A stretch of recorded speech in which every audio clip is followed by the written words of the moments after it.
اعوذ باللہ من الشیطان الرجیم بسم اللہ الرحمن الرحیم۔ عثمان ابن طلحہ نے خانہ کعبہ کے دروازے کو تالا لگایا اور چھت پر چڑھ گیا۔ جب حضرت محمد صلی اللہ علیہ وسلم نے چابی مانگی تو لوگوں نے بتایا کہ وہ عثمان ابن طلحہ کے پاس ہے، اور جب لوگوں نے اس کو ڈھونڈا تو وہ خانہ کعبہ کی چھت پر ملے۔ جب ان سے حضرت علی رضی اللہ تبارک و تعالیٰ نے چابی مانگی تو انہوں نے جواب دیا کہ اگر میں یقین رکھتا کہ محمد صلی اللہ علیہ وسلم اللہ کے رسول ہیں تو میں خانہ کعبہ کو پہلے ہی کھول دیتا۔ اس کو یقین ہی نہیں تھا کہ حضرت محمد صلی اللہ علیہ وسلم اللہ کے نبی ہیں۔ یہ سب دیکھ کر حضرت علی رضی اللہ تبارک و تعالیٰ عثمان ابن طلحہ سے چابی چھینی اور خانہ کعبہ کا دروازہ کھول دیا۔ آپ صلی اللہ علیہ وسلم نے خانہ کعبہ کے اندر داخل ہوئے اور 2 رکعت نماز ادا کی۔ عباس ابن مطلب جو حضرت محمد صلی اللہ علیہ وسلم کے چچا تھے اس وقت وہاں موجود تھے۔ انہوں نے کہا، اے اللہ کے رسول، آپ جانتے ہیں کہ میں اور میرا خاندان حاجیوں کو پانی پلانے کے انچارج ہیں۔ اگر آپ خانہ کعبہ کی چابی بھی ہمیں دے دیں تو ہمارے لیے باعث رحمت ہوگا۔ جب ضرورت ہوگی تو ہم خانہ کعبہ کا دروازہ کھول بھی دیا کریں گے اور بند بھی کر دیں گے۔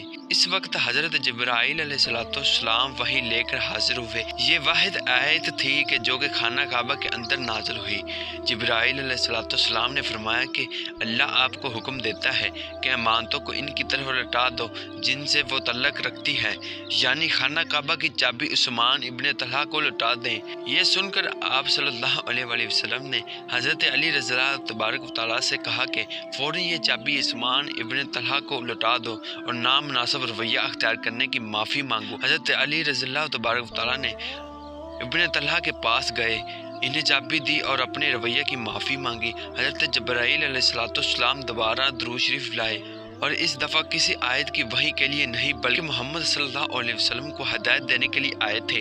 اٹھو اور عثمان ابن طلحہ سے کہہ دو کہ خانہ کعبہ کی چابی اب قیامت تک ان کے اور ان کے خاندان والوں کے پاس رہے گی۔ آپ کو بتاتے چلیں آج بھی خانہ کعبہ کی چابی حضرت عثمان ابن طلحہ کے خاندان والوں کے پاس موجود ہے۔ سعودی عرب جائیں تو دیکھیں کہ اس صحابی کی فیملی کو پولیس پروٹوکول حاصل ہے اور گورنمنٹ کی طرف سے سیکیورٹی بھی ہے۔ تو دوستو آج کی یہ جانکاری آپ کو کیسی لگی کمنٹ باکس میں اپنی رائے کا اظہار لازمی کیجیے گا، اور ہمارے اس چینل کو سبسکرائب کر کے ساتھ ہی بیل کے آئیکن کو بھی دبانا مت بھولیے گا تاکہ ہمارے اس طرح کی مزید نئی ویڈیوز آپ تک ہر وقت پہنچ سکے۔ تو دوستو ملتے ہیں اگلی اس طرح کے مزید نئی ویڈیو کے ساتھ، تب تک کے لیے اپنا خیال رکھیے گا۔ اللہ نگہبان۔